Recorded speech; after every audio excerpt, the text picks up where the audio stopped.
Bagaimana kami mengkaji data-data hadis ini, kami melihat bukan kepada matan itu sendiri, kami lihat kepada struktur hadis.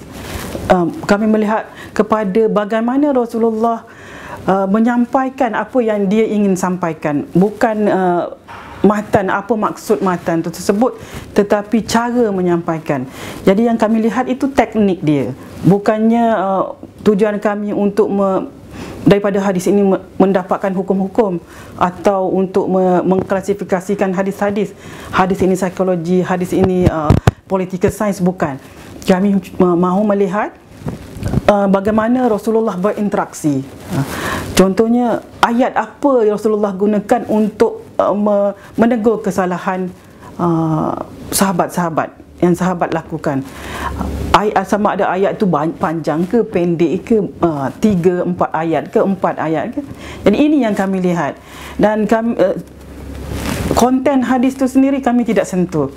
Dan kami membuat asumsi atau membuat andaian bahawa apa yang tidak dilaporkan di dalam hadis adalah benda yang tidak berlaku. Apa yang tidak dilaporkan tidak berlaku. Bermaknanya kami membuat andaian apabila perawi hadis atau narrators ataupun sahabat yang menceritakan tentang hadis-hadis tersebut, dia laporkan apa yang berlaku semua sekali, dan disahkan pula oleh ulama-ulama hadis. Contohnya, sekiranya ada peristiwa badui kencing di dalam masjid dan tidak dilaporkan Nabi Muhammad SAW marah, jadi kita membuat andaian beliau tidak marah sebab tidak dilaporkan. Dan kita juga membuat andaian Rasulullah tidak mengkritik sekiranya kesalahan yang begini berlaku. Tidak mengkritik, tidak marah, tidak bermasam muka dengan orang yang melakukan kesalahan yang kami namakan kesalahan teknikal. Jadi di sini andaian kami begitu.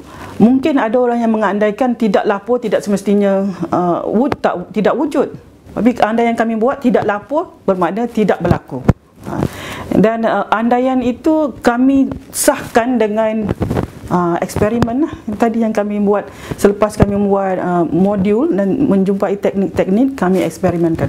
Sebagai contoh, apabila Rasulullah melihat badui kencing, Rasulullah menyuruh sahabat yang lain yang cuci kencing itu, tapi kepada badui tersebut Rasulullah mengatakan begini sahaja, seseorang itu tidak boleh kencing di dalam masjid dan tidak boleh membuang apa kotoran dalam masjid. Dalam masjid hanyalah boleh membaca Quran, sembahyang dan berzikir.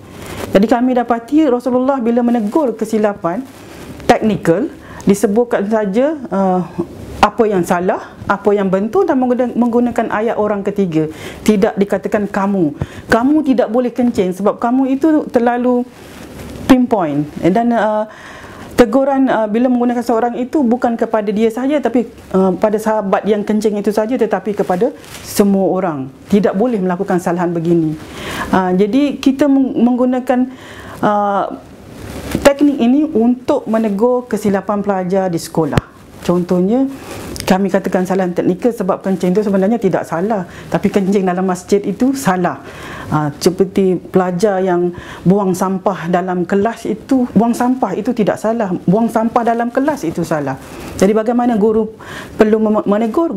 Guru hanya gunakan ayat orang ketiga, seseorang pelajar itu tidak boleh buang sampah di dalam kelas. Buang sampah hanya dalam tong sampah. Orang ketiga tidak boleh buat dan boleh buat. Jadi struktur ayat yang sama dengan struktur ayat Rasulullah. Dan ini dikuatkan lagi oleh beberapa hadis lain dalam konteks yang sama, kesalahan teknikal. Cara Rasulullah menegur pun sama. Bermakna kesalahan-kesalahan teknikal ini Rasulullah tidak marah, tidak mengkritik, tidak menghukum, mendenda. Jadi kami buat andaian begini sebab tidak diceritakan dalam hadis itu. Ini yang Rasulullah ajarkan. Jadi kami buat modul-modul ini dan kami train guru-guru bagaimana menangani masalah pelajar. Sekiranya begini masalahnya, ini caranya. Sekiranya pelajar kita mengaku membuat kesilapan, begini caranya. Hadis lain pula.